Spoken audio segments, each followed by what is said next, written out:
little girl. Oh, yeah. Hi. Who are you? How are you, little girl? Yes. Oh. How's it going, Chuck? Well, you know. Playing with the dogs. We got the dogs staying with us unexpectedly for a little while. Yeah, well. So we're going to have them probably for a week. Yeah. How's things going? We got a lot done today. We talked to Andy first thing this morning. He called and said he was ready to go, and he sure was. Yeah. Wow. So we got our... Came and picked up the stuff from us at about 10 o'clock this morning, and within a space of just a few hours got our new bulkhead cut. Yeah, I went and did my radio show, and then I came back and we already had this. So, so all we have to do now is we're going to start, and we're going to treat this exactly the way we're going to treat the main bulkhead, so that we get practice. So that we get practice doing it. We're going to stain it. We're still going back and forth between two different stains, I think. So one side's going to get one stain, the other side's going to get the other color. And then we're going to treat it with penetrating resin. And then we're going to glass over it on both sides. And then it needs to be placed in within, what, 24 hours? Yeah. And after you do that, after the last coat of resin is on, it needs to cure for at least 12 hours, but not more than 24 hours. If you want it to chemically bond. If we want to have a chemical bond to the filleting. Yeah. Now, do you have to treat the hull at all? Hmm? Do you have to do anything to the hull to prepare for Yeah, we're going to have getting that in? Well, what we'll do is we'll paint the fiberglass hull. We've already cleaned it. We're going to rough it up, and then we'll paint it with penetrating resin, the S1 penetrating resin. Yeah. We'll paint it with one or probably just one coat of that. And then when we put this in, we'll use a thickened epoxy filleting in a tube. And you got some tubes that are empty, so you can fill them, right? Right. The West Systems empty cartridges, and you mix up your thickened epoxy. We're using System 3, but we're going to thicken that and load it into the tubes, and then we'll run the bead of thickened epoxy around the bulkhead and the hull, and then lay glass tape along the on top of the fillets and epoxy that down. And it should not only be strong but beautiful. Yeah. And we heard from another Vega owner that they were able to just lift theirs right out like we were. Yeah, Larry said he had the same thing. Yeah. That bulkhead just lifted right out. The original good thing one. Where's the original? Yeah, this was the original one, and it just 43 lifted right years out. old, right? Yeah. You know, and it's important to note that the wood is not in bad shape. It's not rotten at all. It's not. It's a little warped. It looks like it was coated with probably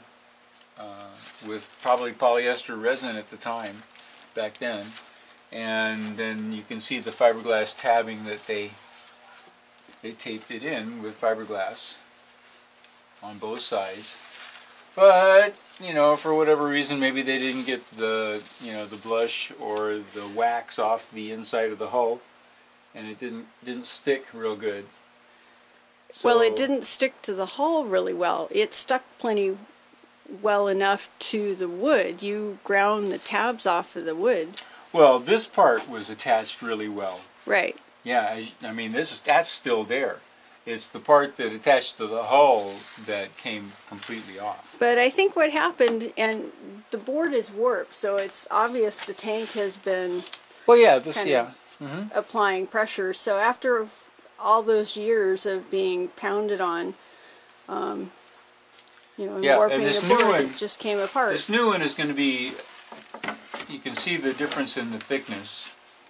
It's going to be much stronger. You see the difference in the thickness between the old and the new. Plus we're going to have And this glass cloth on both sides. So it's going to be a fiberglass laminate with this one's epoxy. 1/4 inch. And that one's... It's metric. It's probably 5mm. And this is 9mm. Okay, so 5mm and This is 5mm here, probably. And this is definitely 9mm here. And everything that we're replacing in the boat is all going to be 9mm. Yep, it's all going to be that same stuff. Yeah. It's the best quality marine plywood we could find from Edensaw Woods down in Seattle, or Port Townsend actually. Yeah. And it's good stuff. That's what this is also. This is the same thing. Yeah, this is the stuff we got in Port Townsend. Yeah. And Do you want to talk about that? What happened with that project? Well, in briefly, 2000, it was in 2007 when we got to Port Townsend. The boat was in bad shape. You know, that was our first voyage. We learned so much from that voyage. But, you know, the boat was a wreck by the time we got to Port Townsend. So we wound up replacing all of the decking in the forward cabin, and you know, a lot of the woodworking and the dinette area in the main cabin. A lot of stuff we took out and replaced, and we replaced these pieces. And these are again out of the V-berth. Under the V-berth was one of the first things we did, and then we were living on the boat, so we were sleeping in that bed. And then we had to get into the locker, and I lifted it up, and I noticed when I pulled this piece out, I lifted this piece here out, and it was all bubbled up. And it had only been in there, what, 3 weeks? It had been in there like 2 weeks, and the plywood was all delaminated. And we had treated it with phenolic resin, penetrating resin. We'd use Morexite. And painted the same paint on it. And it was just from the condensation of living on the boat for 2 weeks. So yeah, so that didn't work out too well. Yeah, so we went to, and of course Edensaw, they're great people at Edensaw Woods. You know, we can't recommend them highly enough. But what's their responsibility? They replaced the materials. Yeah, which they did, and they promptly replaced the materials, without even batting an eyelash. They replaced it. That's right, and not only did they replace it, but they replaced it with the French-made Okumi marine-grade plywood. Now, they'll say you don't need marine-grade plywood, but why not? It's a small boat. You don't need that much of it. So, and we ordered in, what, 14 sheets? 16 sheets for this project. 9mm Okumi, and it's marine plywood, and it's made in France rather than China. And it's this same stuff. We have confidence in it. And so does Edensaw. And they stand behind their products. So there you go. There you go. We also ordered a considerable quantity of different bulks of solid sapele lumber.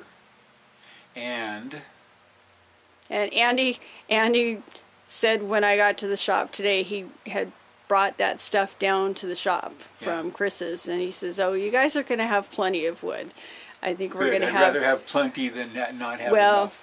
He says when he orders, he usually orders 20% over, because you know, the pieces, I'm going through the slats and getting those sanded today, and there's quite a few pieces that it's questionable whether I would want to go through all the trouble to sand them and get the resin on there and varnish them and all of that, and they're just questionable.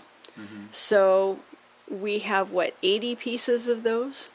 I think it's 82 of the raw strips. They're 3/8 of an inch by 2 inch by 8 feet by 96 inches. Yeah. And you know, they're the ceiling strips. They're going to form the lining of the hull. Yeah. It's going to be a major architectural feature, a major design feature of the whole cabin layout. It'll look like the V-berth. Yeah. Except it's just going to completely change the look of the boat. It's going to be really cool. We think so. I think so. I think it's going to be neat. So, what else have we got going? What did you get done today? You met with Bear Electric. I met with Bear Electric, and you know, he and I commiserated over those tiny little wires. We both hate them. So what you're saying is he didn't jump to fixing this. He validated my plan. You know, he validated my plan. Said we don't really need a new electrical panel. Everything looks good. So. Which says a lot for John. So John wired that panel for us. We've not had a single ounce of trouble with that panel or anything he wired up. Not once ever. Yep, it'd be even. Well, you know, it would be remarkable even if he had done it sober. That wasn't nice. Even more remarkable as it is. But that's the way it is in the marina. You know, when you have other cruisers helping you out with your boat. Yeah.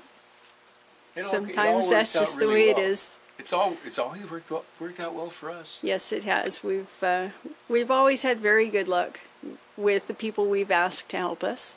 Mm-hmm. You know, we were talking about Janice last week, how she's done most of the canvas work on our boat, and it has all lasted a very long time. Very pleased with that. I'm looking forward to seeing what Marina is going to do. Yeah. Yeah, well, she has a very good reputation in town. Yeah, from what I hear. Her company is So What, and she's come well recommended by several people now, so that's awesome. Cool. All right, so we are really starting to rock. I'm looking forward to meeting Andy at the shop tomorrow morning at 10:30. Gotta go pick up a box of screws on my way in, save him a ride into town. And tomorrow, pitter patter. Yeah. Bright and early. Right on.